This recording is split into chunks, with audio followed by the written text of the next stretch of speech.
प्रधानमंत्री हमारा नाम ही लेते हैं कि मनीषा मोन ने तुम्हारा हाल चाल बताओ, तुम्हारे पापा कैसे हैं, ये सब पूछने का उनका तरीका। तो ये सब चीज़ें मेरे को पहले लग रहा था कि हाँ भाई ऐसे होगा, प्रधानमंत्री से मिलोगे, तो थोड़ा एक्साइटमेंट थी।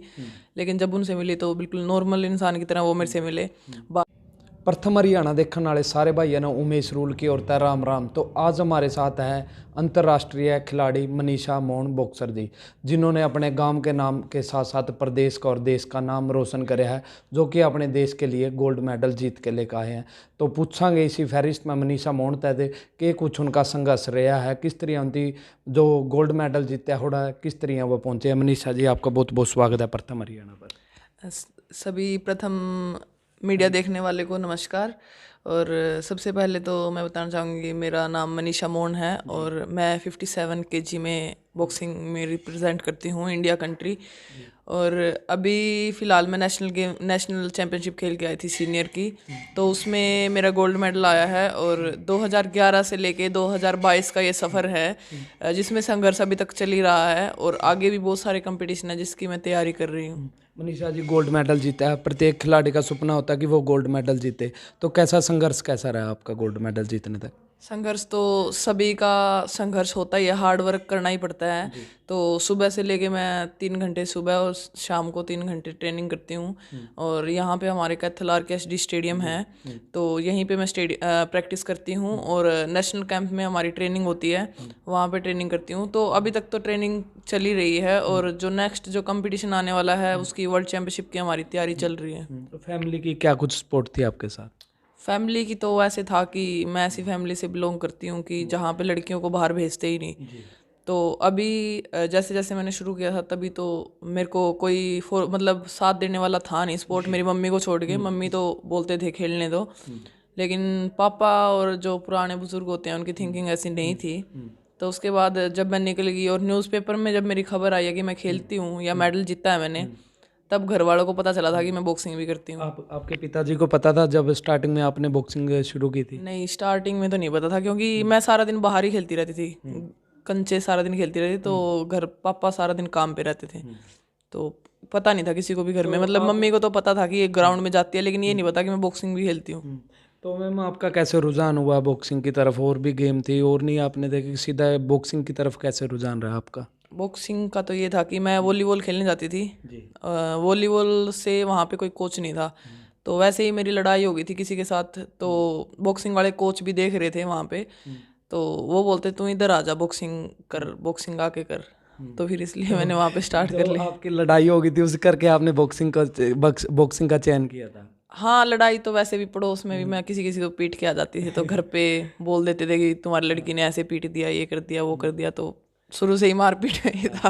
मतलब कि आपने पहले पड़ोसी पिटे और फिर विदेश में गोरे पिटे? हाँ, यही बस यही चला हुआ है, शुरू से ही मारपीट तो चलती रहती थी। मैं गोली खेलते हुए कोई जीत जाता था तो भी पीट देती थी उसको, इतनी मेरी क्यों जीतती है। और ऐसे करके मारपीट में बस बॉक्सिंग में ही हो गया था फिर तो।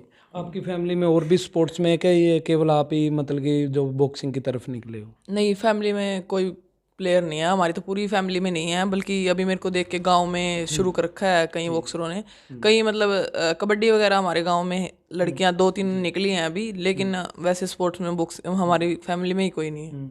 जब आपने गोल्ड मेडल जीता तो कैसा लग रहा था तब आपको? ये फीलिंग देखो अलग ही होती है। और ये तो स्टेट चैम्पियनशिप और नेशनल चैम्पियनशिप है। नेशनल चैम्पियनशिप में काफ़ी टाइम 6-7 बार गोल्ड जीत चुकी हूँ, ऑल इंडिया यूनिवर्सिटी और ये सब स्कूल्स के MCA बहुत सारे में।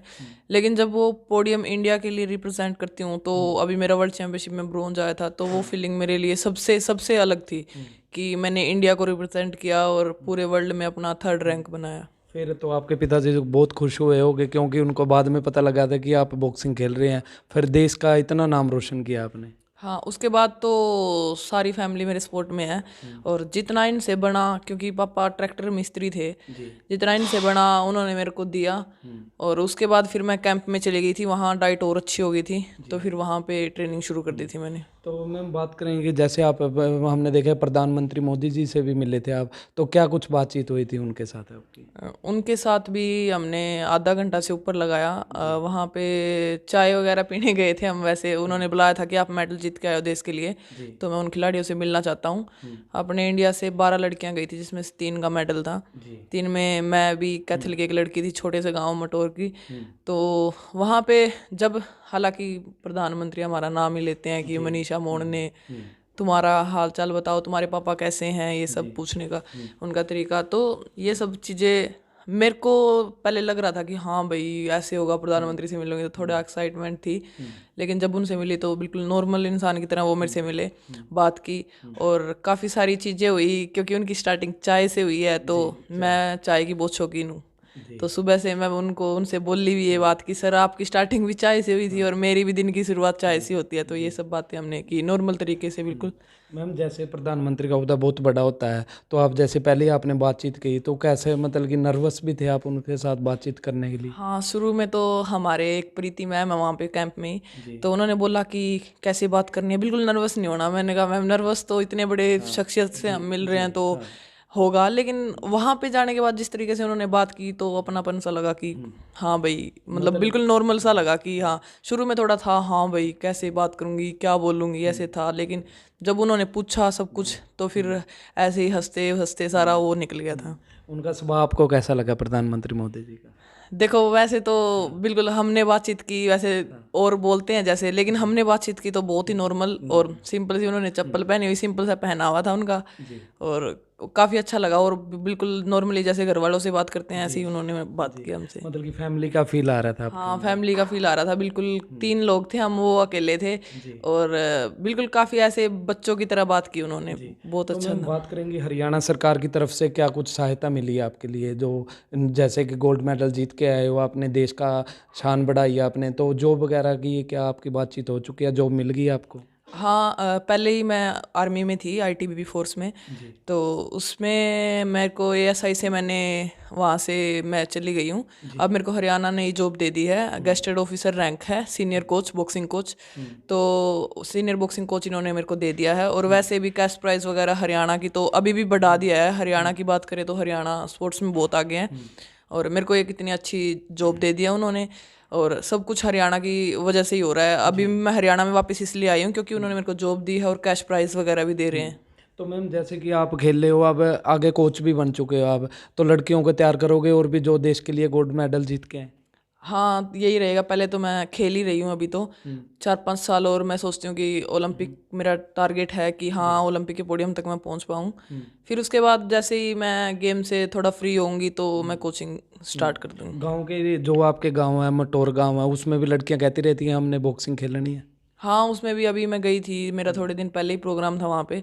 तो गांव वाले लड़कियों ने नंबर मैंने उनको दे दिया कि मेरी तरफ से जो आपको चाहिए वो मैं दूंगी, और बिल्कुल फ्री में दूंगी, कोई इसकी ज़रूरत नहीं है। तो मैंने अपने गांव में बोला है अगर मेरे को चांस भी मिलता है मेरे को गांव में जाने से या गांव की लड़कियों को यहाँ पे लेके आने में, तो वो मैं उनके लिए करूँगी। तो गांव का कैसा मान सम्मान रहा आपके लिए, और क्या कुछ सपोर्ट रही है गांव मटोर की आपकी? गांव वाले देखो हमेशा ही मेरे को याद करते हैं, हर कोई छोटा सा फंक्शन हो या कोई बड़ा हो। और उनको मैंने पहले भी बोल रखा है कि जहाँ तक मैं हेल्प कर सकती हूँ और आप मेरी हेल्प कर सकते हो, मेरे को इतनी चाहिए कि आप आशीर्वाद दो। मैं कि कोई पैसा मेरे को कुछ नहीं चाहिए, क्योंकि मैं जॉब कर रही हूँ, पैसे की वैसे भी ठीक है मेरा। लेकिन अभी वो आशीर्वाद देने के लिए जब मेरे को बुलाते हैं, मेरे को याद करते हैं, तो मेरे को बहुत अच्छा लगता है। और गांव का कोई भी प्रोग्राम हो, दुख हो सुख हो, तो मैं आगे ही रहती हूँ वैसे भी। मैम आपको जो लड़कियां देख रही हैं बॉक्सिंग के लिए, बॉक्सिंग में जाना चाहती है, उनको क्या कुछ कहना चाहोगे आप? सबसे पहले तो मैं यही बोलना चाहूँगी कि स्ट्रगल जो है वो काफ़ी चाहिए बॉक्सिंग में। और एक दिन में ही कोई बॉक्सर नहीं बनता, 1-2 साल में ही कोई बॉक्सर नहीं बनता। तो उसमें टाइम तो लगता है, क्योंकि बहुत सारे बच्चे होते हैं बॉक्सिंग में ना इम्प्रूवमेंट होने से, ना मेडल आने से छोड़ देते हैं। तो मेरा भी ऐसा था, 7 ईयर मेरे को कुछ नहीं मिला। 2018 में आके मेरे को वर्ल्ड चैम्पियनशिप मिली है। तो अपना जो है संघर्ष उसमें जारी रखें, और किसी भी चीज़ से डिमोटिवेट ना हो, और अपना ध्यान बॉक्सिंग में ही रखें, प्रैक्टिस करें, मेहनत पर विश्वास रखें। मैं भी कुछ मेहनत पे विश्वास रखती हूँ, तभी मैं आज यहाँ इस मुकाम पे हूँ। तो अपना मेहनत ना छोड़े और आगे बढ़ते रहें। मनीषा जी, कई लोगों की लड़की हैं जो हैं, उनकी यही थिंकिंग रहती है कि हमारा इनकम सोर्स कम है, वो शायद गोल्ड मेडल तक नहीं पहुंच पाएंगी, ये देखो सबकी थिंकिंग है, क्योंकि मेरे घर में मैं 2 रोटी 1 चाय के कप से ही इतनी आगे तक पहुंची हूँ। मेरे घर का भी इतना कुछ नहीं था, और मतलब 7-8 साल तो नहीं था। 2016 में मेरा कुछ मेडल आने लगा, थोड़ी बहुते पैसे आने लगे, तो उन चीज़ों से मैं इंक्रीज हुई हूँ। क्योंकि जब पैसा मिलता है तो ये होता है कि हाँ भाई घर वालों की भी हो रही है, और अपनी भी खुद की भी रिस्पॉन्सिबिलिटी जो होती हैं वो सब मैं अपने खुद से ही पूरी कर पा रही हूँ। तो ये सब चीज़ें सबको फेस करनी पड़ती है। ऐसी कोई बात नहीं है कि घर में, मेरे घर में भी कुछ नहीं था, काजू बादाम का मेरे को पता ही नहीं था। ठीक है, तो उसके बाद जब मैं जो जो आगे बढ़ती गई, पैसे मेरे को थोड़े बहुते मिलने लगे सरकार से, और सबसे पहले तो मैं जिंदल से स्पॉन्सर हुई 2016 में ही। तो वहाँ से मेरे को थोड़ी इनकम आने लगी, तो मेरे को पता चला कि ये सब चीज़ें डाइट में होती हैं। तो ये स्ट्रगल एक खिलाड़ी की लाइफ में होता ही है। मतलब कि स्ट्रगल के साथ साथ फैमिली की सपोर्ट रहे तो पैसा इतना मैटर नहीं करता आगे बढ़ने के लिए। हाँ, पैसा कोई मैटर नहीं करता, लेकिन हाँ एक समय पे करता है कि कुछ कंपटीशन जाना पड़ता है, उसको कपड़े जूते सब चीज़ों की ज़रूरत होती है। लेकिन मेरा भी यही था, स्कूल के जूतों में मैं प्रैक्टिस करती थी। तो और वहाँ पे कुछ इक्विपमेंट नहीं होते थे, कहीं कहीं से हमारे कोचिस वो करते थे, कोचिस ही खरीद के देते थे। तो ये सब चीज़ें देखना भी नहीं, मैं तो ये बोलती हूँ कि मैंने फेस की है, लेकिन मैंने कभी इनको सोचा नहीं कि हाँ मेरे पास ये नहीं है। तो अभी भगवान की दया से मेरे पास सब कुछ है, और वो सिर्फ एक गेम की वजह से है, सिर्फ बॉक्सिंग की वजह से सब कुछ। जी, ये थे हमारे साथ अंतर्राष्ट्रीय खिलाड़ी मनीषा मोहन जी। आप इनकी बात को किस तरह देखो, कमेंट करके जरूर बताइए। बने रहिए प्रथम हरियाणा के साथ।